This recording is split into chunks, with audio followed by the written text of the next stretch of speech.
Pemirsa, terima kasih Anda masih menyaksikan Gapai Kemuliaan dalam episode Ustadz Menjawab. Kita akan melanjutkan kembali pembahasan kita bersama Kiai Muhammad Faiz. Pak Kiai, kita lanjut ke pertanyaan ke-6. Ini dari Bapak Syarif di Indramayu berkaitan soal waris, Pak Kiai. Pak Kiai, apabila dalam sebuah keluarga seluruh ahli waris tidak sepakat harta warisan dibagi menurut hukum waris, melainkan harta warisan dibagi sama rata dengan alasan demi menghindari konflik di antara keluarga, apakah diperbolehkan?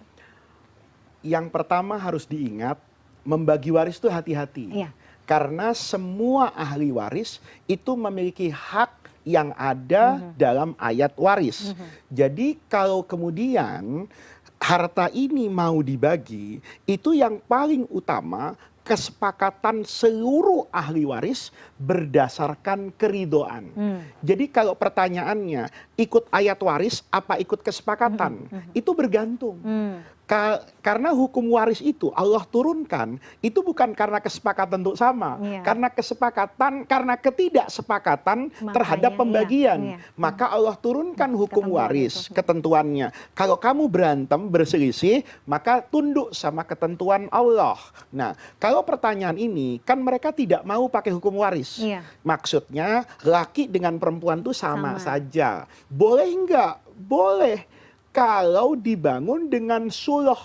As-sulhu itu kesepakatan berbasis kerelaan. Semua, bukan mayoritas. Ini bukan soal demokrasi. Semua ahli waris. Dan untuk mendapatkan konsensus ini harus hati-hati. Ini bukan konsensus di DPR. Terus dikumpulkan semua ahli waris. Satu ngomong, sudah ya sepakat dibagi sama ya. Kemudian mayoritas bilang, iya, yang minoritas tuh malu, takut, tapi hatinya nggak ridho. Hati-hati loh, karena dia di situ, dia kan tidak ridho ya. Kalau kemudian dia terpaksa, ya sah secara hukum karena dia nggak berani ngomong kan. Tetapi kan keberkahannya hilang karena ada hak orang lain yang tidak terpenuhi. Maka pesan saya itu dibuka secara tertutup. Misalnya, kalau ini meninggalkan ibu yang istrinya bapak, anaknya banyak. Kemudian ibu yang mendekati pendekatan, bukan rame-rame, satu-satu. Anak pertama ditanya, gimana? Kalau kita ini sekarang sudahlah dibagi rata saja ya, sama ini ahli warisnya ada 8, sudahlah dibagi 8, ibu ngambil secukupnya dari sini, tidak lebih dari bagian ibu 1/8, atau kan ibu nggak ngambil lah, cuman ibu ikut kalian dulu lah di rumah ini. Maka seperti itu boleh nggak? Iya boleh, karena basisnya ridho. Tapi kalau ada salah satu dari ahli waris yang tidak ridho, maka jalan penyelamatannya cuma satu, ya, kembali kepada hukum waris. Walaupun pada akhirnya konsekuensi yang harus ditanggung adalah waktunya mungkin akan sangat panjang. Akan sangat panjang, tapi itu karena beririsan dengan ridho masing-masing. Dan pesan saya, nih kata guru saya nih, sepanjang hidup tidak ada orang yang mendapatkan keberkahan itu karena rebutan warisan. Banyak orang yang mendapatkan keberkahan itu dia ridho dengan apa yang menjadi bagiannya. Kan kita nggak ikut ngapa-ngapain, timbang dikasih timbang terima. Dan itu keringat orang tua kita, hargai. Jangan sampai, wah ini ruko saya nggak strategis, ruko itu terima dengan kelapangan dada, dengan rasa syukur orang tua masih bisa meninggalkan itu. Maka kata guru saya, nanti kamu lihatlah apa yang akan Allah berikan. Karena begini Mila, menerima warisan dengan lapang dada itu juga bagian dari birrul walidain. Betapa bahagianya orang tua kita kalau kita itu membagi warisan itu dengan lapang dada, dan betapa sedihnya orang tua kita seandainya tahu anak-anaknya bermusuhan karena harta yang mereka tinggalkan. Jadi hidup ini bukan soal banyak dan sedikit. Hidup ini juga soal berkah. Hidup ini soal kebersihan hati, dan hidup ini soal rasa syukur kepada Allah.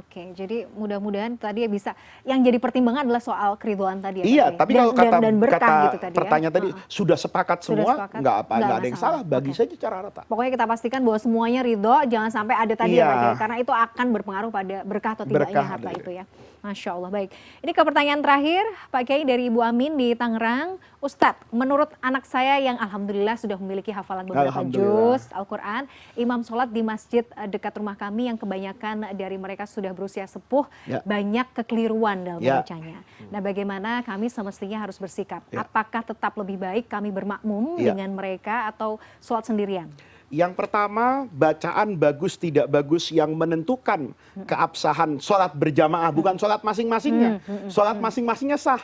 Imamnya salah, saya benar. Sholat maghribnya tertunaikan. Tapi jamaahnya sah apa enggak? Kalau dalam mazhab Imam Syafi'i, kalau bacaan yang diperhatikan tuh Fatihah dulu. Karena Fatihah itu rukun sholat.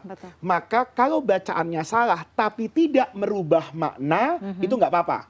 Gitu loh. Kayak misalnya kita ngomong iyyaka na'budu, masih ada iyyaka na'budu gitu ya, enggak apa-apa selama tetap hamzah.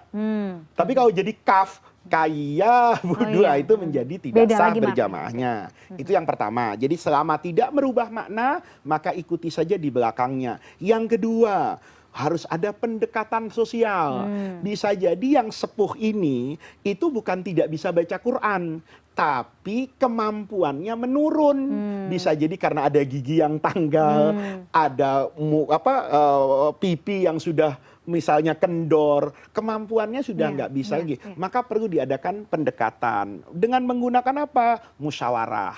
Kita bilang, Pak, ini alhamdulillah Bapak jadi imam sekian tahun, kami berjamaah. Tapi kan di mana-mana regenerasi itu penting. Bapak tetap jadi imam. Imam duhur, asar, nanti maghrib, ini ada anak hafalan Qurannya bagus, nanti isya, jangan monopoli satu, jangan mengajukan satu orang, mengajukan 10 orang. Maka dengan cara itu namanya bil hikmah, ya, bil hikmah. Maka atau misalnya ketika dia masih belum sadar dengan itu, ada satu acara besar, disuruhlah yang hafalan Qurannya banyak ini baca Quran. Kemudian ada masyarakat, ya Allah ini anak bagus banget bacaannya, yuk jadi kader, jadi asisten imam, pelan-pelan, selama itu tidak merusak makna. Tapi kalau sampai merusak makna, ya harus diselesaikan dengan cara yang baik. Datang ke pengurus masjid, sampaikan bahwa ini imam tadi membaca seperti ini bukan soal suka atau tidak suka, tapi ini adalah kewajiban saya mengingatkan ini salah. Kalau salah, siapa gantinya? Anak ini. Dites, memang bacaannya bagus, benar dan sempurna. Jadi pada saat misalnya kondisi sholat itu Pak Kiai, kita tahu nih, aduh ini kayaknya salah maknanya. Kita melepaskan diri. Melepaskan diri. Jadi sholat sendiri Pak Kiai. Sholat sendiri. Tapi kan sholat sendiri itu tidak harus kemudian bertentangan gerakannya. Ritmenya supaya tidak jadi omongan orang. Ikuti dulu. Bahkan ini ada cara yang baik. Dia tetap saja sholat berjamaah. Kalau dia sudah berjamaah di situ 3 bulan, kan orang ngelirik. Jangan dia baru datang hari itu di masjid, lihat bacaan imamnya tidak bagus, langsung dikudeta. Itu yang membuat biasanya kekisruhan di dalam masjid. Jadi tetap adab itu juga harus didahulukan. Harus. Masya Allah. Pak Kiai, alhamdulillah semua pertanyaan sudah terjawab. Ibu Amin tadi pertanyaan terakhir mudah-mudahan bisa memberikan gambaran ya, dan juga bisa memberikan jawaban. Pak Kiai, sekali lagi terima kasih atas jawabannya dan ilmunya hari ini. Pemirsa, tidak terasa saya sudah perjumpaan kita hari ini dalam program Gapai Kemuliaan. Semoga tausiah kali ini bisa menambah hasanah ilmu agama kita, menjadikannya bermanfaat, dan yang paling utama menambah ketaatan kita kepada Allah Azza wa Jalla. Saya Meladia Rahma dan juga Kiai Haji Muhammad Faiz pamit. Terima kasih atas perhatian Anda. Insya Allah kita akan jumpa lagi pada episode berikutnya. Wabillahi taufiq wal hidayah. Wassalamualaikum warahmatullahi wabarakatuh. Waalaikumsalam.